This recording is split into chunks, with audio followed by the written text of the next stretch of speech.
সুরিয়ার জয় ভীম মুভিটি যারা দেখেছেন তারা কিন্তু রীতিমতো সুরিয়ার একটা কোর্টরুম মুভির ফ্যান হয়ে গিয়েছিলেন। সম্প্রতি সুরিয়ার নতুন একটি মুভি এসেছে যেটাতে সুরিয়া তার ফ্যানদের সেই আশা পূরণ করেছে। তবে এবারে গল্পটা একটু ভিন্ন, সাথে চমৎকার কিছু বিষয় আছে যেগুলো আপনাকে এন্টারটেইন করবে। কোনোরকম স্পয়লার দিয়ে আমি মুভির মজাটা নষ্ট করতে চাচ্ছি না, সোজা গল্পে চলে যাচ্ছি। হ্যালো ফ্রেন্ডস, দিস ইজ প্লাবন অ্যান্ড ওয়েলকাম টু প্লাবন ওয়ার্ল্ড। বলছি তামিল ভাষায় সদ্য মুক্তি পাওয়া কোর্টরুম ড্রামা থ্রিলার মুভি কারুপ্পুর কথা। মুভির শুরুতে আমাদের ইন্দ্রান আর তার মেয়ে বিনুকে দেখানো হয়। তারা কেরালা থেকে ট্রেনে করে চেন্নাইতে এসেছে, তবে তারা যে স্টেশনে নামবে সেটা সামনেই। এখানে আবার ট্রেন ৪৫ মিনিট দাঁড়াবে। এই জন্য এক যাত্রীর পরামর্শে ইন্দ্রান বিনুকে নিয়ে অটোতে করে ওই জায়গাতে যাওয়ার সিদ্ধান্ত নেয়। কিন্তু যখনই তারা অটো চালকের সাথে ভাড়া নিয়ে বার্গেন করছিল, তখনই দুজন ছিনতাইকারী অস্ত্র দেখিয়ে জোরপূর্বক তাদের সবকিছু ছিনিয়ে নিয়ে চলে যায়। ইন্দ্রান তখনও দূর থেকে চিৎকার করে বলছিল, দয়া করে এমনটা করবেন না, আমার ব্যাগটি দিয়ে যান। ছিনতাইকারীকে আর কারো আর্তনাদ শোনে। তো এরপর ইন্দ্রান বিনুকে নিয়ে নিকটস্থ থানায় কমপ্লেন করতে যায়। কিন্তু এখানে লেডি ইন্সপেক্টর উল্টো বাবা মেয়েকে বিভিন্ন কথা শোনাচ্ছিল। একসময় তো সে বিনুর কাছে জানতেই চাচ্ছিল, এই ব্যক্তিকে আপনার আসল বাবা নাকি আপনাকে ভয় দেখিয়ে নিয়ে এসেছে। বিনু তখন প্রতিবাদ করে। ইন্সপেক্টর তখন কনস্টেবলকে বলে, ওনাদের কত গ্রাম স্বর্ণ চুরি গেছে রিপোর্ট লিখে দাও। ইন্দ্রান তখন জানায় তাদের ব্যাগে ৬০ সবেরিন স্বর্ণ ছিল, যার ওজন প্রায় ৫০০ গ্রামের মতো।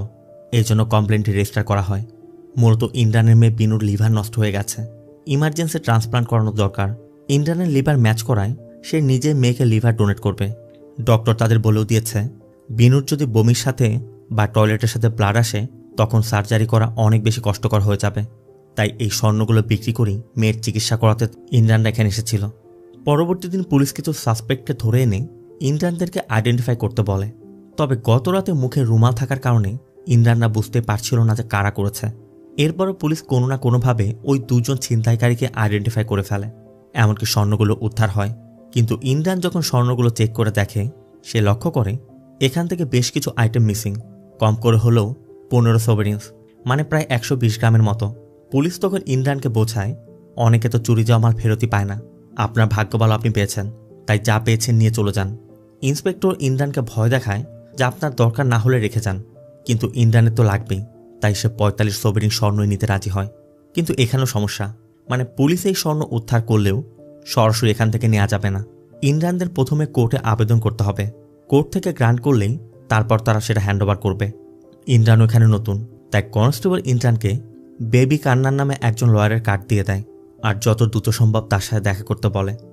সিন চলে যায় কোর্টে, যেখানে অ্যাডভোকেট প্রীতি এক সিনিয়র সিটিজেন দম্পতির কেসের আর্গুমেন্ট করছিল। মূলত প্রীতি বোঝাতে চাইছে, এই ৪ ভাই কয়েক বছর আগে এই দম্পতির একটি জমি লিজ নিয়েছিল, সেখানে বিস্কিট ফ্যাক্টরি করেছিল। লিজের মেয়াদ শেষ হয়ে যাওয়ার পর ওই দম্পতি যখন জায়গা খালি করতে বলেছে, তারা উল্টো এই দম্পতির বিরুদ্ধে তাদেরকে মারধর করার কেস করেছে। তবে প্রীতি তদন্তকারী কর্মকর্তা এবং ওই ৪ ভাইকে জিজ্ঞাসাবাদ করে স্পষ্টভাবে প্রমাণ করে দেয় তারা মিথ্যা অভিযোগ করেছে। এমন কিছুই ঘটেনি, সবই সাজানো নাটক। তবে জাজ শেষমেশ বেবি কান্নানকে তার ক্লোজিং আর্গুমেন্টের জন্য ডাকলে কান্নান বলে সে আগেই তার স্টেটমেন্ট রিটেনে দিয়ে দিয়েছে, এমনকি পেজ নম্বরটিও বলে দেয়।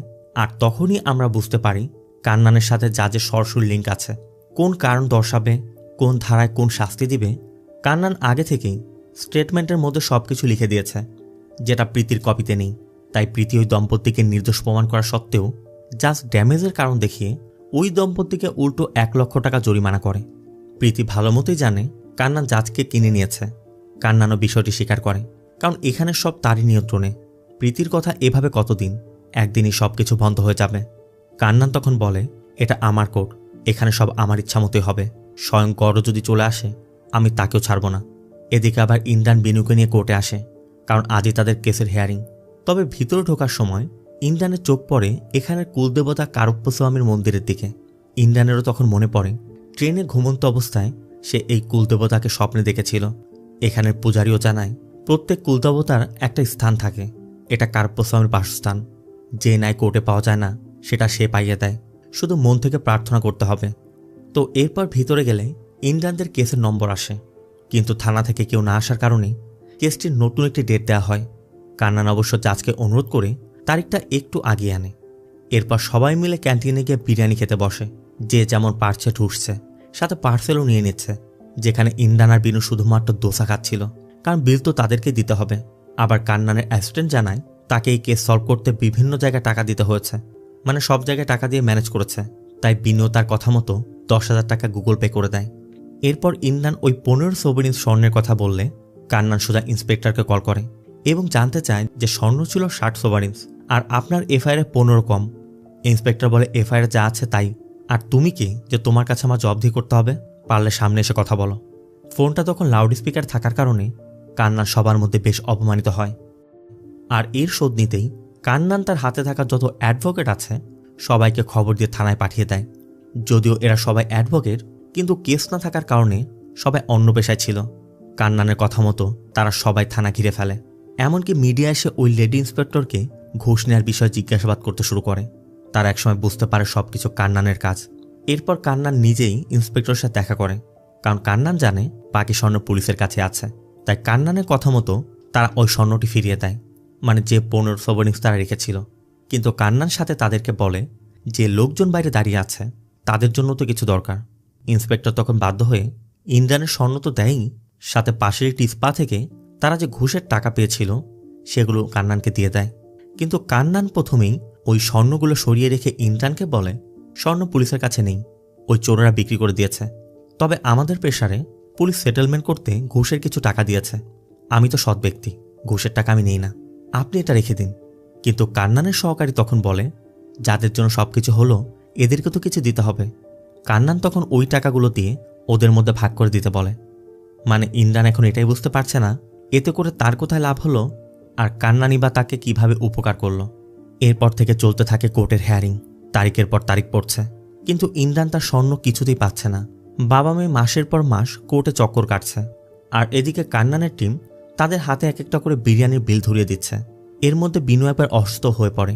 ডক্টর জানায় যত দ্রুত সম্ভব সার্জারি করা প্রয়োজন, কিন্তু ইমরান তো এখনো পর্যন্ত গোল্ড পায়নি। তারা এখানে একটি লজে উঠেছে। আবার কান্নানরা একজন এক্স মিনিস্টার একটি কেস নেওয়ার পর থেকে ইমরানদের কেসেও গুরুত্ব দিচ্ছে না। এভাবে 4 মাস কেটে যায়। ইমরানরা এখন হালি ছেড়ে দিয়েছে। তারাও বুঝতে পারছে কান্নানের কাছে এসে তারা কত বড় ভুল করেছে। তবে এর মধ্যে একদিন রাতের বেলা ইমরান বিনুকে বলে কান্নান স্যার বলেছে কাল আমাদের স্বর্ণ ফেরত পাবো। বিনু ওটা কিছুতেই বিশ্বাস করতে পারছিল না, কারণ এমন প্রতিশ্রুতি তারা 4 মাস যাবৎ শুনছে। বিনু তো বলছিলই তারা স্বর্ণ ফেরত পাবে না, তার থেকে চলো আমরা বাড়ি চলে যাই। কিন্তু ইমরান বিনুকে সান্ত্বনা দেয় দেখিস কাল সব স্বর্ণ পেয়ে যাব, এরপর বিক্রি করে তোকে হসপিটালে ভর্তি করব, তুই আজকের গোল্ডের রেটটা দেখে রাখিস। তো পরবর্তী দিন ইমরান এক বুক আশা নিয়ে কোর্টে যায়। থানা থেকে ইমরানের গোল্ডটাও আনা হয়েছে। জাজও নির্দেশ দিবে ঠিক তখনই জাজের ফ্যামিলির ইমার্জেন্সির কথা শুনে সে অন্য একটি তারিখ দিয়ে চলে যাচ্ছিল। ইমরান তখন নিজেকে আর শান্ত রাখতে না পেরে সবার সামনে প্রতিবাদ করে বসে। ইমরানের কথা 4 মাস যাবৎ আমাকে আপনারা ঘোরাচ্ছেন, শেষমেশ আজ যখন আমি পেতে যাচ্ছিলাম তখনই আপনি চলে যাচ্ছেন। একটু সময় করে আমার স্বর্ণটা দিলে কি হতো? আমাকে তো আমার মেয়ের অপারেশন করাতে হবে। যদিও ইমরান তার সমস্যার কথা বোঝানোর চেষ্টা করছিল, কিন্তু এত মানুষের মধ্যে ইমরান এভাবে কথা বলায় জাজ কান্নানকে ভিতরে রেখে অনেক কথা শোনায়। কান্নানের সহযোগীরা ইমরানকে জানায় কান্নানের কেরিয়ারে কোনো ক্লায়েন্ট এমন কাজ করেনি। ইমরানের জন্য তাকে আজ কথা শুনতে হয়েছে। এমনকি তারা ইমরানকে চর পর্যন্ত মারে। আর কান্নানও ইমরানকে বলে দেয় তুমি তোমার স্বর্ণ কিভাবে পাও এটা আমি দেখে নিব। ইমরান বেচারা পড়েছে এক মহাবিপদে। যে জন্য মন খারাপ করে কোর্ট চত্বরে বসেছিল, তখনই এক ব্যক্তি তার কাছে চা নিয়ে আসে। মূলত এই লোকটাকে সবাই গোস্ট বলে ডাকে, মানে ভূত।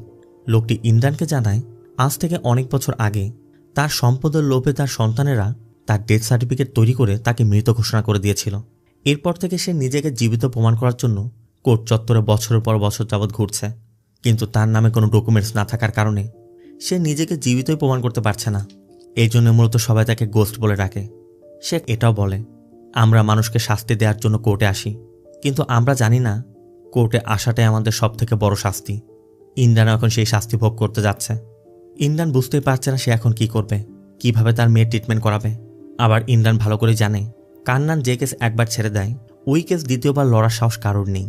ইমরানের তখন মনে পড়ে সে যখন প্রথম এখানে এসেছিল পূজারী তাকে বলেছিল যে নাই কোর্ট দিতে পারে না কার্পস্বামী দেয়, শুধু মন থেকে প্রার্থনা করতে হবে। এই জন্য ইমরান কার্পস্বামীর মন্দিরে গিয়ে শুকনা মরিচ পিষে তার মূর্তিতে লাগিয়ে তার সামনে মাথা ঠুকতে শুরু করে, কারণ তার সমস্যার সমাধান করার মতো আর কেউই নেই। সিন চলে যায় রাতের বেলা। কান্নান তার সহযোগীদেরকে নিয়ে ওই যে বৃদ্ধ দম্পতির সাথে কেস লড়েছিল ওই ব্যক্তিদের সাথে বিস্কিট ফ্যাক্টরিতে পার্টি করছিল। আর ওই পার্টি শেষ না হতেই সেখানে কার্পোস্বামীর এন্ট্রি হয়, মানে সরাসরি গডের এন্ট্রি আর কি। যেই তাকে বাধা দেওয়ার চেষ্টা করছিল সে তারই খুব খারাপ অবস্থা করছিল। এমনকি একে একে কান্নানের পর্যন্ত পৌঁছে যায়। কান্নান তখনও বিশ্বাস করতে পারছিল না তার সামনে স্বয়ং গড দাঁড়িয়ে আছে, মানে কার্পোস্বামী তার সামনে দাঁড়িয়ে আছে সেটা বুঝতেই পারছিল না। তবে সেটা প্রমাণ করতে কার্পোস্বামী কান্নানকে হালকা করে নরকের একটা ফিল দেয়, যে জন্য কান্নান শেষমেশ বুঝতে পারে যে আসলে সে কার সামনে দাঁড়িয়ে আছে। কান্নানের কথা, আমি এমন কি করেছি, আপনি আমার কাছে কেন এসেছেন? কার্পোস্বামী তখন বলে, তুই যে পাপ করছিস তার শাস্তি ভোগ করার দিন এসে গেছে। কান্নানের কথা, আমি আবার কোন পাপ করলাম? কার্পোস্বামী তখন কান্নানকে তার ভিশনে ইন্দ্রানের ওই কেসটিকে দেখায়। কান্নান তখন কার্পোস্বামীর পায়ে ধরে যে আমাকে একটা সুযোগ দিন, কালকের মধ্যে আমি সব ঠিক করে দেব। কার্পোস্বামীর কথা, যেটা এত মাসে করতে পারিসনি একদিনে কিভাবে করবি? কান্নান বলে, সেটা তো আমি ইচ্ছা করে মাসের পর মাস ঘোরাচ্ছিলাম, কারণ তাদের ফিস দিয়েই তো আমাদের দামি দামি সব কিছু কিনতে পারি, আমাদের এরকম দামি লাইফস্টাইল আসে। এই ধরনের কেস সাধারণত একদিনে সমাধান হয়ে যায়, আমরাই শুধুমাত্র তাদের থেকে টাকা নেওয়ার জন্য দিনের পর দিন ঘোরাতে থাকি। এমনকি এই কেস সমাধান করার জন্য কোন কোন জায়গায় কাকে কি কি এবং কত টাকা করে দিতে হয়েছে কান্নান একে একে সকল হিসাব দেখায়। কারণ ইন্দ্রানের স্বর্ণের পরিমাণটা বেশি থাকার কারণে ওই লোভে পড়ে তারা এত কিছু করেছে। কার্পোস্বামী তখন ওদের এসব দুর্নীতির কথা শুনে এক চট দিয়ে কান্নানকে ফেলে দেয়। কান্নানের কথা, শুধু আমাকে মেরে লাভ কি, সারা সমাজ তো দুর্নীতিগ্রস্ত, পুরো সিস্টেম দুর্নীতিগ্রস্ত, আর গড যদি নিজেও চলে আসে এই সিস্টেম চেঞ্জ করা সম্ভব নয়। কার্পোস্বামী মূলত এরপরই কান্নানকে মারতে যাচ্ছিল। কান্নান তখন বিভিন্ন কথা শোনায়, মানে সে যা বলবে তাই করে দিবে। আর সবকিছু বলার পর কান্নান বলে, আপনি তো ন্যায়ের দেবতা, আপনি যদি আমাকে এভাবে মেরে ফেলেন তাহলে তো অন্যায় করা হবে। দেবতা হয় আপনি অন্যায় কিভাবে করতে দেন? কারণ কান্নানের কথা, সে একা নয়, কোর্টে যারা কাজ করে সবাই দুর্নীতিগ্রস্ত, পুরো সিস্টেম দুর্নীতিগ্রস্ত, তাকে একা শাস্তি দিয়ে লাভ কি? তার চোখে এটা অন্যায়। কান্নানের কথা, তাকে একা মারলে সব বন্ধ হবে না, গ্রাউন্ড লেভেল থেকে সব বন্ধ করতে হবে। আপনি যদি সবকিছু বন্ধ করতেই চান তাহলে কোর্টে আসুন, দেখুন সেখানে কি হচ্ছে। এমনকি কান্নান তাকে চ্যালেঞ্জ করে বসে, আপনি যদি পারেন তাহলে সততার সাথে ওই ব্যক্তি স্বর্ণ উদ্ধার করে দেখান, তারপর আমাকে যে পানিশমেন্ট দিবেন আমি মাথা পেতে নিব। তো এই কথার উপর কার্পোস্বামী কান্নানকে ছেড়ে দেয়। আর পরবর্তী দিনে আমরা দেখতে পাই কান্নানের টিম ইন্দ্রানের কেসটি ফিরিয়ে দিয়েছে, মানে ইন্দ্রানরা যেন এখন অন্য কোনো উকিল ধরে। কিন্তু বিনুর কথা কাকে বিশ্বাস করব, এখানে সবাই তো একই রকম। ঠিক তখনই সেখানে নতুন একজন উকিলের এন্ট্রি হয়, যে তাদের বলে যে আপনারা আমাকে বিশ্বাস করতে পারেন। আর আমরাও দেখতে পাই এ অন্য কেউ নয়, স্বয়ং কার্পোস্বামী, মানে তার হিউম্যান ফর্ম। এখানে সে তার নাম দিয়েছে সার্ভানান। আর সার্ভানানকে দেখা মাত্রই কান্নানও বুঝতে পারে সে কি করতে এসেছে, তাই তাকে তাদের সিস্টেমে ওয়েলকাম জানায়। সার্ভানানও মনে করছিল সে এক চুটকিতেই সব সলভ করে দিবে, কিন্তু কোর্টের মধ্যে প্রবেশ করে দেখে কোর্টের মধ্যে কি বিশৃঙ্খল অবস্থা, মানে সবার কাছে একটা মাছের বাজার হয়ে গেছে। এত লোকের ভিতরে তার যে পিটিশনের ফাইল সেটা পর্যন্ত জমা দিতে পারছিল না। ঠিক তখনই সেলভি নামে এক নারী সালমানের ওই পিটিশন ফাইলটি নিজের ভাইয়ের পরিচয় দিয়ে সেখানে সাবমিট করে দেয়। কারণ সালমান তো এই কোর্টের না, সে নিজেকে মদুরাইয়ের অ্যাডভোকেট হিসেবে পরিচয় দিয়েছে, তাই এখানে তাকে কেউ হেল্প করার কথা নয়। সেলভি এইভাবে তাকে হেল্প করায়, সেও ভাবছে যে সেলভি কত ভালো মনের একটা মানুষ। কিন্তু এরপর জাজ আসার পর যখন কোর্টের সব কার্যক্রম শুরু হয় তখনই জানা যায় শুধুমাত্র সারভানান একাই নয়, আরও 3 জন ব্যক্তি ইন্দ্রানের কেসের পিটিশন ফাইল করেছে, যার মধ্যে সেলভি একজন। মানে মাত্রই যাকে আমরা খুব ভালো মহিলা বলে মনে করছিলাম সেও এই দুর্নীতিগ্রস্ত সিস্টেমের একটা অংশ। এখন কোর্টও পড়েছে এক ঝামেলায়, 4 জন অ্যাডভোকেটের মধ্যে কে এই কেস লড়বে, যে জন্য তার আপাতত একটি ব্রেক নেয়, যাতে ব্রেকের ফাঁকে তারা ডিসাইড করতে পারে কে কেস লড়বে। আর অন্যদিকে আমরা নির্মলা নামে এক নারীকে দেখতে পাই, যে মূলত সাবেক মিনিস্টার BK পান্ডিয়ানের বিরুদ্ধে সেক্সুয়াল অ্যাসল্টের কেস করেছিল। আর এই কেসটা কান্নান হ্যান্ডেল করছিল। কিন্তু নির্মলা এখন বুঝতে পেরেছে কান্নান উল্টো পান্ডিয়ানের থেকে টাকা নিয়ে তাকে মাসের পর মাস ঘোরাচ্ছে। তাই নির্মলা এখন কেস ফাইল নিয়ে অন্য উকিলের কাছে যাওয়ার একটা পরিকল্পনা করেছিল। কিন্তু কান্নানের সহযোগী তেজা তাকে স্পষ্ট বলে দেয় এই কেস অন্য কেউ লড়তে পারবে না, মানে মোট কথা তারা কেস ফাইল দিবে না। তেজা নির্মলাকে 2টি অপশন দেয়, যে হয় আমাদের সাথে থাকুন, নয়তো কেসটি পুরোপুরি উড্ড করে নিন। তেজার এই থ্রেট শুনেই নির্মলা যে উকিলকে নিয়ে এসেছিল সে যখনই প্রতিবাদ করতে যাবে ঠিক তখনই তেজার লোকজন তাদের উপর হামলা করে তাদের গাড়ি পর্যন্ত ভেঙে ফেলে। এরপর কান্নান এসে নির্মলাকে এটাও বলে কান্নানের কথা মতো ওই লয়ার এসেছিল। এমনকি নির্মলা না চাইলেও কান্নান ব্যতীত এই কোর্টে কেউই এই কেস লড়তে পারবে না। তাই নির্মলার সামনে কোনো অপশনও নেই, কারণ কান্নান তো পান্ডিয়ানের থেকে টাকা খেয়ে বসে আছে। নির্মলার কথা তুমি কি মনে করেছ? এখানে হাজারো লয়ার আছে, কেউ না কেউ তো আমার কেসটি নিবে। কান্নান তখন নির্মলার কেস ফাইলের উপর একটি লাল কাপড় বেঁধে মাটিতে ফেলে দেয় এবং বলে যে এই হাজারো লয়ারের মধ্যে কেউ যদি এই ফাইলটি একবার স্পর্শ পর্যন্ত করে তাহলে আমি কেস ছেড়ে দিব। নির্মলা তখন এখানে দাঁড়িয়ে থাকা বিভিন্ন লয়ারকে অনুরোধ করে, তাদের হাতে পায়ে পর্যন্ত ধরে, কিন্তু কান্নানের বিরুদ্ধে গিয়ে এই কেস লড়ার সাহস কারণ নেই, যে জন্য নির্মলাকে বাধ্য হয়ে এখন কান্নানের সাথেই থাকতে হবে। মানে সে স্পষ্ট বুঝতে পারছে যে কান্নান পান্ডিয়ানকে জেতাবে, তারপর বাধ্য হয়ে ওই কেস এখন কান্নানের কাছে রাখতে হবে। আবার অন্যদিকে সারভানানও দাঁড়িয়ে থেকে সব দেখছে।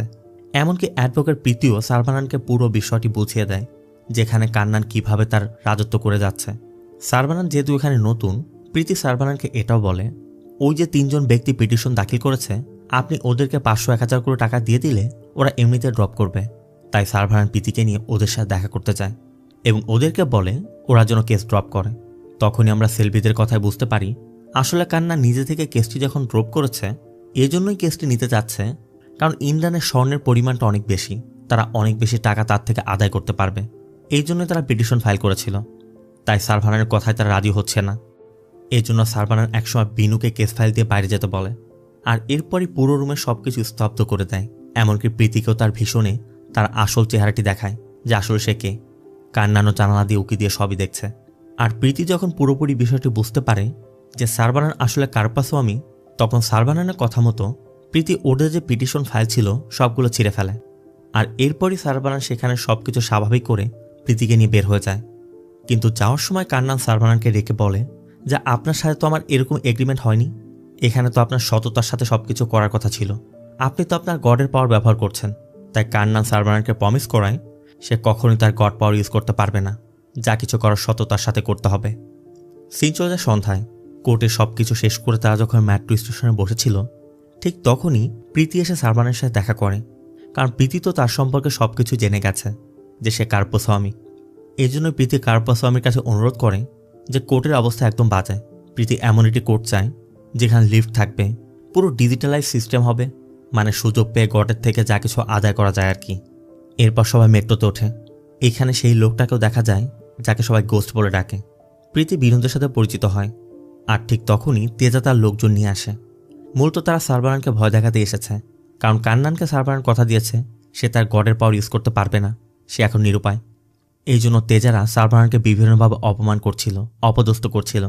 প্রীতি তখন কল্পনা করে যে এর জন্য সারভানান তাদেরকে পিটিয়ে কি অবস্থা করেছে।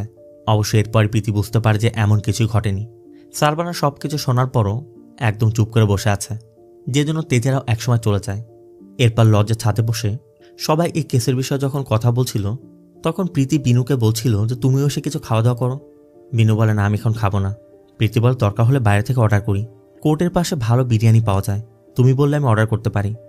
বিনু তখন ওই বিরিয়ানি দোকানের কথা বলে যে আমি ওই বিরিয়ানি সম্পর্কে জানি, অনেকবার গিয়েছিও, গত 4 মাসে আমি 2 লক্ষ টাকা বিরিয়ানির বিলও দিয়েছি, তবে প্রত্যেকটা আপনাদের মতো লয়ারের জন্য। আমি আর বাবা 1 লোকমাও স্পর্শ করিনি।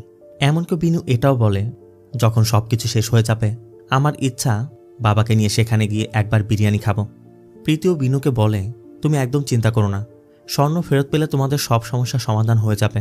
এরপর তুমি অবশ্যই তোমার বাবাকে নিয়ে সেখানে গিয়ে বিরিয়ানি খেতে পারবে, আমি তখন দূরে বসে তোমাদের দেখব। কিন্তু বিনুরা তো কোর্টের উপর বিশ্বাস করতে পারছে না। প্রীতি তখন বিনুকে ভরসা দেয়, কারণ অন্য কেউ জানুক আর না জানুক প্রীতি তো জানে যে কার্পস্বামী তাদের সাথে আছে। আর এখানে আমরা বিনুদের কথা এটাও জানতে পারি, ওই দিন বিনু এবং ইন্দ্রান যখন ওই সকল ব্যক্তিদের আইডেন্টিফাই করতে গিয়েছিল তখন ইন্দ্রান নিজেই তাদেরকে অনুরোধ করেছিল যে আমার মেয়েটা অসুস্থ, ওই স্বর্ণের উপর আমার মেয়ের জীবন নির্ভর করছে। ইন্দ্রানের কান্না এবং আকুতি দেখে ওই 2 জন চোর স্বীকার করে নিয়েছিল তারাই চুরি করেছে এবং তারা স্বর্ণগুলো সব ফেরতও দিয়ে দিয়েছিল। কিন্তু পুলিশ পরবর্তীতে সেখান থেকে কিছু লুকিয়ে রেখেছিল, মানে এখানে চোরও হৃদয়বান অথচ পুলিশ। এমনকি বিনুরা এটাও বুঝতে পারছে ওই চোরেরা সব স্বর্ণ দিয়ে দিয়েছিল, পুলিশে হয়তোবা তাদের স্বর্ণ লুট করেছে, আর এই স্বর্ণ তারা কোনোদিনও ফেরত দিবে না। আর এই জন্য বিনু এখন কাউকে বিশ্বাস করতে পারছে না, কারণ যেখানে গিয়েছে তারাই তাদের সাথে ধোঁকাবাজি করেছে। আর সে তো এটাও জানে যে সময় মতো স্বর্ণটা উদ্ধার করতে না পারলে হয়তো সে নিজেও বাঁচবে না।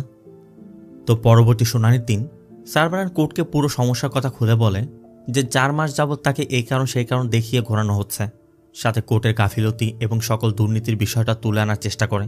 কোর্টও বুঝতে পারে সারভানান শুধুমাত্র ইন্দ্রানের সমস্যার কথাই বোঝাচ্ছে না, তাদের গাফলতির কথাও বোঝাচ্ছে, মানে একরকম কোর্টের উপরই অভিযোগ করছে। তবে জাজ উল্টো সারভানানকে প্রশ্ন করে তাদের যে স্বর্ণ চুরি হয়েছে সেটা কি আসল স্বর্ণ ছিল? তারা কি বৈধ টাকা দিয়ে কিনেছিল? বা কতটুকু ছিল তার প্রমাণ কি? তারা কোনো বিল দেখাতে পেরেছে? তারা তো কোনো বৈধ ডকুমেন্টসে সাবমিট করেনি। শুধু তাই নয়, জাজ সারবানকে এটাও বলে আপনার ক্লায়েন্টদের কোর্টে আনানোর আগে দেখা উচিত ছিল তারা কি পরে কোর্টে যাচ্ছে। জাজ সরাসরি বিনুকে তার পোশাকের বিষয়ে বলে যে বিনু কোনো স্লিভলেস ড্রেস পরে কোর্টে এসেছে, তার কথা কোর্টের একটা সম্মান আছে, এই সকল ড্রেস পরে কোর্টে কেন? বিনু তখন বলেই বসে সবাই বলে যে এই কোর্টে সমস্যা আছে, আপনি সেদিকে ভ্রুক্ষেপ না করে আমার পোশাক নিয়ে পড়ে আছেন যে এখন আমার পোশাকের সমস্যা, আপনার দৃষ্টিভঙ্গি ভালো নয়। বিনু জাজকে এই কথা বলা মাত্রই জাজ বিনুর উপর উত্তেজিত হয়ে বিনুকে একদিনের কাস্টডিতে রাখার নির্দেশ দেয়, যে যেন বিনুকে কোর্টের মধ্যে থাকা একটি সেলের মধ্যে আটকে রাখা হয়। আর ওই সেলে থাকা অবস্থায় বিনু হঠাৎ করে অসুস্থ হয়ে তার মুখ দিয়ে রক্ত বের হতে শুরু করে। সাথে সাথে বিনুকে হসপিটালে নিয়ে অ্যাডমিট করা হয়। ডক্টর জানায় বিনুর লিভার 90% নষ্ট হয়ে গেছে, এই মুহূর্তে তার অপারেশন করাতে হবে, নয়তো বাঁচানো সম্ভব হবে না। কিন্তু এখনও পর্যন্ত ইন্দ্রান টাকার ম্যানেজ করতে পারেনি, স্বর্ণ তো উদ্ধার করতে পারল না। ইন্দ্রান নিজের মতো করে তার আত্মীয় স্বজন বন্ধু বান্ধব যেখানে পারছে সবাইকে রিকোয়েস্ট করছে, কিন্তু কেউই তাকে টাকা দিতে রাজি হচ্ছে না, কারণ এত টাকা কে এত দ্রুত দিতে পারবে। প্রীতি তখন সারবানানকে সাথে নিয়ে জাজের বাড়িতে যায়, কারণ তারা যদি জাজকে কনভিন্স করতে পারে হয়তোবা স্বর্ণ তুলতে পারলে বিনুর জীবনটা বাঁচানো যাবে। প্রীতিরা ঢোকা মাত্রই সেখান থেকে এক পলিটিশিয়ান বের হয়ে যাচ্ছিল। এত রাতে পলিটিশিয়ানের সাথে দেখা করলেও প্রীতিরা হাজার অনুরোধ করার সত্ত্বেও জাজ কোনো মতেই তাদের ঢোকার অনুমতি দিচ্ছিল না। তবে ব্যালকনিতে এসে কথা বললে প্রীতিরা বোঝানোর চেষ্টা করে তাদের কাছে ইন্দ্রানের কাস্টম ক্লিয়ারেন্স কপি আছে, তার মেয়েটা এখন হসপিটালে, ওকে বাঁচানোর জন্য স্বর্ণটা প্রয়োজন। এখানে আমরা কান্নানকেও দেখতে পাই জজের বাড়িতে রয়েছে, তাই জজ প্রীতিদের কোনো অনুরোধ না রেখে 2 মিনিটের মধ্যে তার বাড়ি থেকে বের হয়ে যেতে বলে। প্রীতিও এজন্য সারভানানকে বলছিল আপনি তো কার্পা স্বামী, আপনি তো একজন গড, আপনি আপনার পাওয়ার কাজে লাগিয়ে যে কোনো কিছু করতে পারেন, আপনি কেন মানুষের কাছে ভিক্ষা চাইছেন? আসলে তো সারভানান বলতে পারছে না, সে কান্নানের কাছে ওয়াদা করেছে সে তার গডের পাওয়ার ইউজ করবে না। তো রাত্রেবেলা বাধ্য হয়ে তাদেরকে ফিরে আসতে হলেও পরবর্তী দিন কোর্টে গিয়ে সারভানান জাজের সামনে সব ডকুমেন্ট সাবমিট করে যাতে ইন্দ্রানের গোলটা এই মুহূর্তে রিলিজ করা যায়। কিন্তু জাজ একটা বিষয় নোটিস করছে, সারভানান কখনোই তাকে সম্মান দেখাচ্ছে না, যেমনটা ইওর অনার বা মাই লর্ড বলতে হয়। তাই তার কথা যদি সারভানান জাজকে সম্মান দেখিয়ে কথা না বলে তাহলে কোনোভাবেই তারা আজকে গোল রিলিজ করবে না। আসলে জাজ তো জানে না সে যাকে বলছে সে নিজে একজন গড, গড হয়ে কিভাবে সে তাকে সম্মান দিবে। তারপর সারভানান বিনুর জীবনের কথা চিন্তা করে শেষ পর্যন্ত জাজকে সম্মান দিতে বাধ্য হয়। আর এরপর কোর্টের নির্দেশে ইন্দ্রান তার স্বর্ণ ফিরে পায়। কিন্তু কোর্ট থেকে বের হওয়ার আগেই হসপিটাল থেকে খবর আসে বিনু আর বেঁচে নেই, যার জন্য এত কষ্ট করলো, যাকে বাঁচানোর জন্য এত কিছু, সেই মেয়েটাই আজ বেঁচে নেই। ইন্দ্রান এখন এই স্বর্ণ দিয়ে কী করবে? ইন্দ্রান একরকম পাগলের মতো হয়ে যায়। কান্নানের সহযোগীরা ইন্দ্রানকে যখন বলছিল যে কেস তো জিতে গেছেন, ইন্দ্রান তখন তাদের মুখের উপর কিছু স্বর্ণের অলংকার ছুড়ে দেয়, যেই নাও এগুলো দিয়ে তোমরা বিরিয়ানি খাও। এমনকি সারভানানকেও ওই স্বর্ণগুলো দিয়ে বলে আপনি কেন আমাকে স্বর্ণগুলো পাইয়ে দিলেন, এগুলো দিয়ে আমি কি করব, আমার মেয়েটাই তো বেঁচে নেই। আর এরপরই কারপা সারভানানের সাথে দেখা করে সারভানানকে বোঝায় যে সে যেমনটা বলেছিল গড নিজে আসলেও কিছু করতে পারবে না, যেমনটা সারভানান চেষ্টা করেও পারেনি। কান্নানের কথা এটা তার কোর্ট কখনোই তার বিরুদ্ধে যাবে না। কান্নানের সাথে সারভানানকে এটাও শুনিয়ে দেয় আপনি সেদিন আমাকে বলেছিলেন গড থিংস আমি বুঝবো না, এটা আমাদের কোর্ট থিংস, গডরা এগুলো বুঝবে না, আপনি আপনার চ্যালেঞ্জে হেরে গেছেন। সিন চলে যায় রাতে, তখনও কোর্ট কম্পাউন্ডারে অনেক লয়ারাই বসে আড্ডা দিচ্ছিল। সারভানানও সেই কথাগুলোই চিন্তা করছে। ঠিক তখনই সেখানে নির্মলাকে দেখা যায় তেজার কাছে তার কেস ফাইল নিতে এসেছে, কিন্তু তেজা এবার বলে দেয় সে ওই কেস ফাইল দিবে না। এমনকি ওই কেস ফাইলে আবারও একই রকম একটি কাপড় বেঁধে নিচে ফেলে দেয় এবং বলে যে কেউ যদি সাহস করে এটি স্পর্শ করে আমি কেসটি ড্রপ করে দিব। নির্মলা আগেরবারও চেষ্টা করেছিল, এবারও চেষ্টা করে, কিন্তু কেউ তার সাহস করে সেটা তুলতে পারছে না। তবে অন্যরা সাহস না করলেও সারভানান এখন বুঝতে পারছে তাকে কিছু একটা করতে হবে। এই জন্য সারভানান ওই কেস ফাইলটি তুলে নেয়। এমনকি তেজা সহ বাকি যে সহযোগীরা ছিল তাদেরকে ইচ্ছা মতো পেটায়। তবে এটা গড ফর্মে নয়, হিউম্যান ফর্মে, কারণ সে ইচ্ছা করলেই তার পাওয়ার ব্যবহার করতে পারছে না। আবার ওই রাতেই প্রীতি একটি স্বপ্ন দেখে যেখানে সে কার্পা স্বামীকে বলছিল এমন কিছু করুন যাতে কোর্টের মধ্যে কোনো লয়ার মিথ্যা বলতে না পারে, আর কোর্টের যে পেন্ডিং কেসগুলো আছে সেগুলো যেন দ্রুত সলভ হয়ে যায়। এগুলো বলার পর কার্পা স্বামী প্রীতিকে একটি কেস ফাইল দেয়। আর পরবর্তী দিন প্রীতি ঘুম থেকে উঠেও দেখে ওই কেস ফাইলটি তার পাশে রয়েছে। তার মানে কার্পা স্বামী তাকে এই সব কিছু দেখিয়েছে। আর এই কেস ফাইলটি মূলত নির্মলার কেস ফাইল। প্রীতি নির্মলার সাথে কথা বলে, যেখানে নির্মলা জানায় নির্মলা মূলত পিকে পান্ডিয়ানের সেক্রেটারি হিসেবে কাজ করত। ওই সময় থেকে তার মনে হচ্ছিল পিকে পান্ডিয়ানের খারাপ কোনো উদ্দেশ্য আছে। সে বিভিন্ন সময় শরীরের বিভিন্ন অংশে হাতও দিত। আর এরপর তো একদিন দিল্লিতে তারপর অ্যাসল্টও করেছে। আর সাহস করে যখন সে কেস ফাইল করেছে, তখন কান্নানের মতো দুর্নীতিগ্রস্ত লয়ার তার কাছ থেকে কেস নিয়ে উল্টো পিকে পান্ডিয়ানের থেকে ঘুষ নিয়ে তাকে কেস তুলে নিতে বাধ্য করছে। তবে এই সব কিছু জানার পরও প্রীতি যে কেন সাহস করে তার কেসটি নিচ্ছে, নির্মলা এটাই বুঝতে পারছে না। প্রীতি শুধু বলে, ধরে নিন এটা ঈশ্বরের ইচ্ছা ছিল। আর এরপর শুরু হয় পিকে পান্ডিয়ান এবং নির্মলার কেসের হিয়ারিং, যেখানে প্রীতি প্রথমেই অভিযোগ করে পিকে পান্ডিয়ান তার ক্লায়েন্টকে সেক্সুয়াল অ্যাসল্ট করার চেষ্টা করেছিল। কিন্তু কান্নানের কথা, এই সব কিছু মিথ্যা অভিযোগ। সে শুধুমাত্র টাকার জন্য এগুলো করছে। এমনকি কান্নান এটাও বলে পিকে পান্ডিয়ান একজন আর্থাইটিসের রোগী। তারা বলছে ঘটনা ঘটেছে দোতলার ঘরে, কিন্তু আমার ক্লায়েন্ট তো সিঁড়ি বেয়ে উঠতেই পারে না, তাহলে দোতলা কিভাবে গেল? আর দ্বিতীয়ত, নির্মলার একটি কল রেকর্ড শোনায়, যেখানে নির্মলা পিকে পান্ডিয়ানকে ওই দিনের কথা বলছিল যে আপনার সাথে কাটানোর সময়টা আমি ভুলতে পারিনি। নির্মলা বারবার বলছিল যে ভয়েসটা যদিও তার, কিন্তু এই ধরনের কথা সে কখনোই বলেনি। মানে একরকম কান্না নির্মলার বিরুদ্ধেই অভিযোগ করছে, মানে নির্মলা এখন ফেসে যাবে। ঠিক তখনই একটা মিরাকেল হয়। কান্নান যতই চেষ্টা করুক না কেন, সে কোনোভাবেই মিথ্যা বলতে পারছিল না। মানে তার মুখ দিয়ে সত্যি বের হয়ে যাচ্ছে। আর এভাবেই একে একে বের হয়ে আসে কান্নান যে পিকে পান্ডিয়ানের আর্থাইটিসের কথা বলেছে সম্পূর্ণ মিথ্যা। কারণ কান্নানের চেম্বার দোতলায়, পিকে পান্ডিয়ান দোতলায় হেঁটে ওঠে। আর যদি আসে নির্মলার ওই ভয়েস রেকর্ডের কথা, কান্নান প্রমাণ দেখায় সে এআই প্রযুক্তি ব্যবহার করে সেটা তৈরি করেছিল। জাজও বুঝতে পারছিল কান্নানের সাথে কিছু একটা হচ্ছে, এর জন্য সে কোর্ট অ্যাডজান্টও করতে যাচ্ছিল। কিন্তু কান্নান বারবারই বাধা দিচ্ছে। কান্নানের কথা আজই আপনাকে ফয়সালা জানাতে হবে। এমনকি কান্নান একসময় কোর্টের মধ্যে জাজের কথা বলে দেয় যে আপনি নিজেও তো ঘুষ নিয়েছেন, যে জন্য কন্টেম্প্ট অফ কোর্টের অপরাধে কান্নানকে কোর্ট থেকে বের করে দেওয়া হয়। আর কান্নান যখনই কোর্টরুম থেকে বের হয়, তখনই সে বুঝতে পারে যে এতক্ষণ তার সাথে কিছু হয়েছিল। মানে ভিতরে যা হয়েছে আর বাইরে সম্পূর্ণ আলাদা। এমনকি শুধু সেই নয়, এই কোর্টে যত লয়ার কাজ করছে সবার সাথে একই ঘটনা ঘটেছে। কেউই কোর্টের মধ্যে মিথ্যা বলতে পারেনি। মানে প্রীতি যেমনটা কার্পস্বামীর কাছে বলেছিল কোর্টের মধ্যে কোনো লয়ার জন্য মিথ্যা বলতে না পারে, ঠিক সেটাই বাস্তবে হয়েছে। সবাই সত্যিটা বলে দেওয়ার কারণে এখন ক্লায়েন্টদের সাথে লয়ারদের একটা ফাইট চলছে। এরপর সারভারান নিজে কান্নানের সাথে দেখা করে কান্নানকে বুঝিয়ে দেয় সে যেমনটা বলেছিল যে কোর্ট থিংস সে বুঝবে না, গড থিংসও সে বুঝবে না। মানে এই সব কিছু সেই করছে। শেষে শুধু বলে যায় বেবি, ড্যাডি ইজ হোম। আবার জাজের বিরুদ্ধেও ইনকোয়ারি হচ্ছে, সে পড়েছে এক বিপদে। অন্যদিকে পান্ডিয়ানের সব কিছু প্রকাশ করে দেয়। পান্ডিয়ান এখন কান্নানের উপর উত্তেজিত, তাই পান্ডিয়ানের অ্যাসিস্ট্যান্ট কান্নানকে বলে দেয় আপাতত 10-15 দিনের জন্য আপনি আন্ডারগ্রাউন্ড হয়ে যান, আপনার জন্য ভালো হবে, নয়তো আপনার সাথে কি করবে আমি নিজেও জানি না। সিন চলে যায় রাতে। প্রীতি আর সারবানান একটি কফি শপে বসে আছে। এখানে প্রীতি শহরের কেসের বিষয়ে আলোচনা করছিল। ঠিক তখনই সেই কফি শপে একটি নেশারও ব্যক্তি আসে। কফি শপটা ওই মুহূর্তে ক্লোজ হয়ে যাচ্ছিল, কিন্তু ওই ব্যক্তি গান দেখিয়ে মেয়েটাকে জোরপূর্বক কফি দিতে বলছিল। আর এটা দেখে সারবানান কিছু একটা করায় হঠাৎ করে ওই ছেলেটি মেয়েটিকে দিদি বলতে শুরু করে। এমনকি তাকে সরি বলে যে দয়া করে আমাকে একটা চা খাওয়াবেন। আর এরপরই মেয়েটি কফির অর্ডার করে। প্রীতি তো বুঝতেই পারছে না কি ঘটছে। সারবানান তখন বলে এই ছেলেটা মেয়েটির সাথে মিসবিহেভ করত। এরপর তার 5 জন বন্ধু এসে তার সাথে জয়েন করত। এখানে বড় ধরনের একটা সমস্যা হতো, আমাদের কেস আর একটা বেড়ে যেত। মানে এখানে আমরা বুঝতে পারি যে এই ঘটনাটা অন্য কোনো ঘটনা নয়, লিও মুভিতে যে ঘটনাটি ঘটেছিল সেই ঘটনা। আর এখানে লিও নিজেও ছিল। আর এরপর থেকে এই শহরে বড় একটি পরিবর্তন আসে। মানে লয়াররা শুধু কোর্ট চত্বরে নয়, নিজের চেম্বারেও মিথ্যা বলতে পারছিল না। এমনকি যে চোর ঘরে চুরি করতে গিয়েছে সে চুরি করা বাদ দিয়ে আলমারিতে থাকা এলোমেলো কাপড়গুলো সাজিয়ে রেখে আসছে। আবার যে ব্যক্তি এতদিন মানুষ খুন করে বেড়াচ্ছিল সে মানুষকে খুন করা বাদ দিয়ে ডাব কেটে খাওয়াচ্ছে।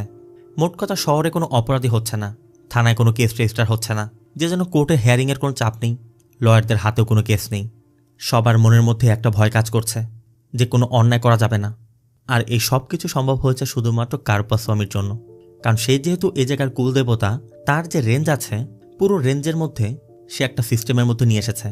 তার কথা নতুন করে যদি কোনো কেস রেজিস্টার না হয় তাহলে পুরাতন যে কেসগুলো আছে একটার পর একটা সলভ হতে পারবে।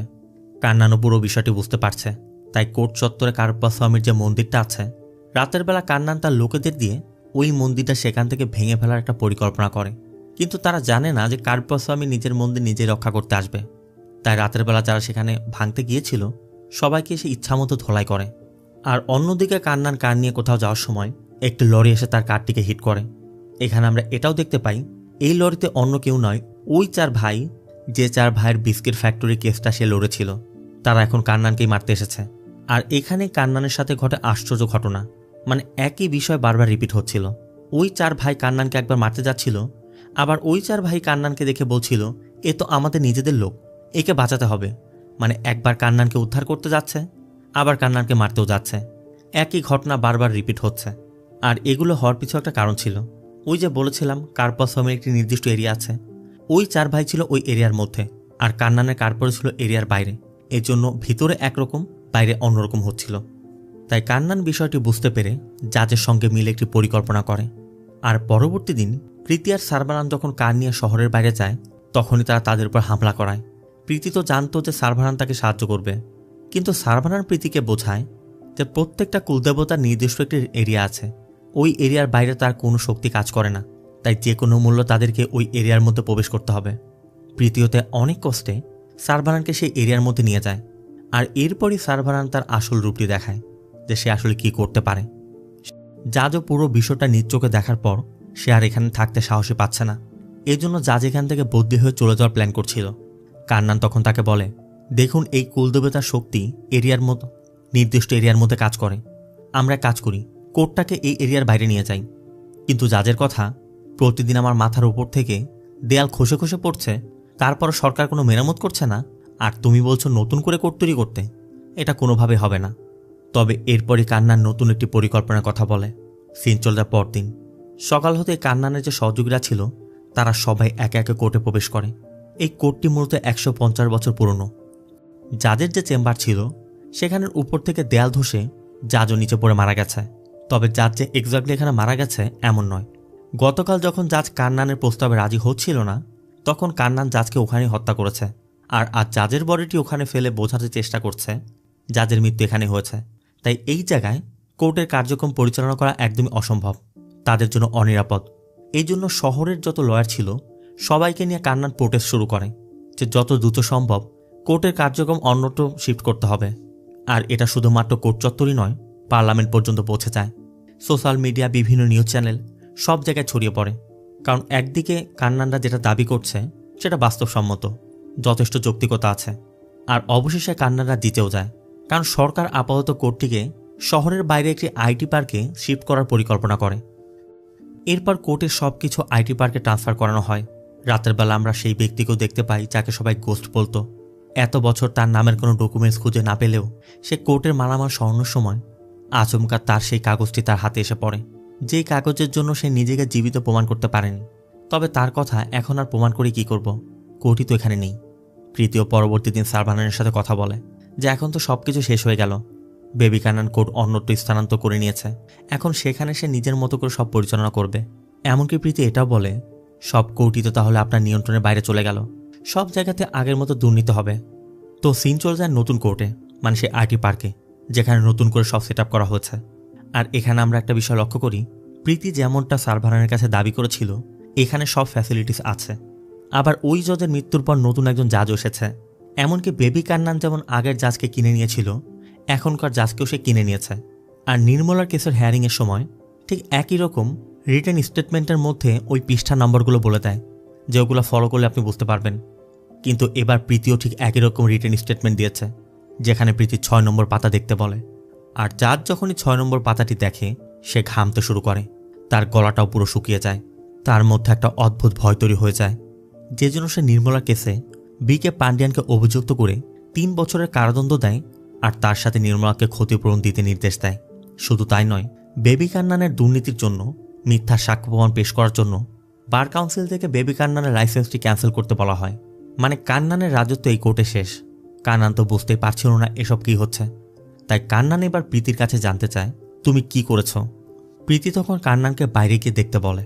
আর এরপর কান্নান কোর্টের বাইরে এসে দেখে কারপ্পা স্বামীর যে মন্দির ছিল সেই মন্দিরটিও এই কোর্টের সামনে স্থানান্তর করা হয়েছে।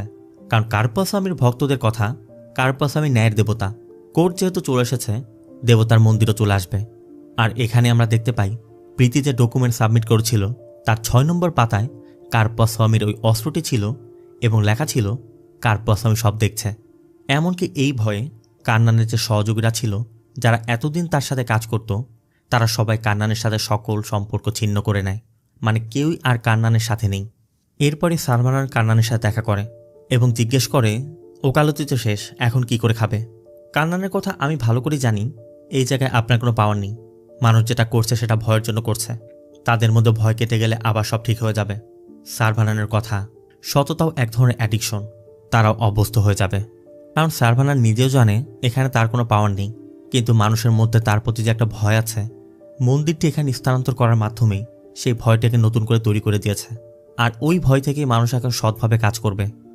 এখান থেকে সিন চলতে রাতে নতুন কোর্টের উদ্বোধনী অনুষ্ঠানে, আর সেখানে কান্নান তার লোকজন নিয়ে এসে হাঙ্গামা সৃষ্টি করে। এমনকি কান্নান গান পয়েন্ট করে সবাইকে ভয় দেখায়। কান্নানের কথা, এখন কি তোমাদের গড় এসে তোমাদেরকে রক্ষা করবে? কোথায় সেই গড়? তবে গড় সেখানে না আসলেও ঠিক সেই মুহূর্তে একটা ক্যারেক্টারের এন্ট্রি হয়। সে হচ্ছে দুরাই সিংহাম, মানে ওই কার্পাসামের নতুন আরেকটি ফর্ম। আর সিংহাম কি করতে পারে এটা আমরা ভালো করে জানি। এখানে ঠিক একই রকম হয়। সিংহামের সাথে কান্নানের লোকজনের বেশ একটা ফাইট হয়। আর এখানে সবাই একসময় সিংহামের হাতের একটি লকেট দেখে বুঝতে পারে এ আসলে সিংহাম নয়, কার্পস্বামী। তাই সবাই যখন তার জয়ধ্বনি করছিল, কান্নান প্রীতির গলায় ছুরি ধরে। কারণ কান্নান তখনও ভাবছিল কার্পস্বামী এখানে কিছুই করতে পারবে না। আর সাথে সাথে সিংহাম একটি তুড়ি বাজালে সেখানে পুরো পরিবেশটি চেঞ্জ হয়ে যায়। মানে তারা সবাই যেন অন্য একটি পৃথিবীতে চলে যায়। আর এখানেই মূলত কার্পস্বামীর আসল চেহারাটি দেখা যায়। মানে এতক্ষণ যেটা আমরা দেখেছি হিউম্যান ফর্মে, আর এখন সরাসরি তার গড ফর্মে। সে একে একে কান্নানের সবাইকে মেরে শেষ পর্যন্ত কান্নানের। এরপর কার্পস্বামীর নির্দেশনা মতো এই কোর্টে যাদের সাথে অন্যায় করা হয়েছে সবাইকে ন্যায় পাইয়ে দেওয়া হয়। সিন চলে যাক পুরনো কোর্টের পাশে সে বিরিয়ানির দোকানে। প্রীতি সেখানে নাস্তা করছিল। হঠাৎ করে প্রীতি লক্ষ্য করে ইন্দ্রান তার মেয়ে বিনুকে নিয়ে সেখানে বসে বিরিয়ানি খাচ্ছে। মানে যেমনটা বিনুর শেষ ইচ্ছা ছিল যে সব কিছু শেষ হয়ে গেলে তার বাবাকে নিয়ে সেখানে বসে বিরিয়ানি খাবে। প্রীতি বুঝতে পারছিল না এটা কিভাবে সম্ভব। ঠিক তখনই আমরা তাদের পিছনে একজন ব্যক্তিকে দাঁড়িয়ে থাকতে দেখি, যার টি শার্টে লেখা রয়েছে জাস্ট গড থিংস। প্রীতিও কথা দিয়েছিল সব কিছু শেষ হয়ে গেলে, সমাধান হলে তুমি যখন তোমার বাবাকে নিয়ে খাবে আমি দূর থেকে বসে দেখব। ঠিক তেমনটাই। এটা তো শুধুমাত্র কোর্টের বিষয় গেল।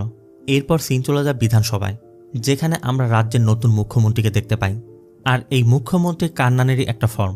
এখানে কোর্টের কেসগুলো নিয়ে আলোচনা চলছিল, যে বিভিন্ন কোর্টে যে কেসগুলো পেন্ডিং রয়েছে সেগুলোর সমাধান কীভাবে করা যাবে।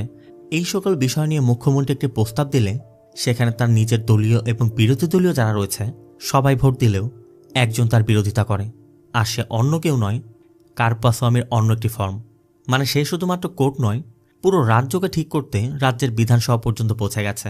আর এর দ্বারা আমাদের ইঙ্গিত দেওয়া হয় এরপর রাজ্যের মুখ্যমন্ত্রীর সাথে তার একটা ভালো ফাইট হতে চলেছে, যেটা আমরা হয়তোবা পরবর্তী কোনো মুভিতে দেখতে পাবো। তো এর মধ্য দিয়ে মূলত মুভি শেষটা হয়। এমনিতে সুরিয়ার মুভি, বেশি কিছু বলার নেই। তারপর সর্বোপরি মুভিটা আপনার কেমন লেগেছে কমেন্টে অবশ্যই জানাবেন। আর ভিডিওটি ভালো লাগলে ভিডিওতে লাইক দিয়ে চ্যানেলটিকে সাবস্ক্রাইব করতে একদম ভুল করবেন না। দেখা হবে অন্য কোনো মুভি বা সিরিজের এক্সপ্লেনেশন ভিডিওতে। ততক্ষণ সব ভালো থাকবেন, সুস্থ থাকবেন। আল্লাহ হাফেজ।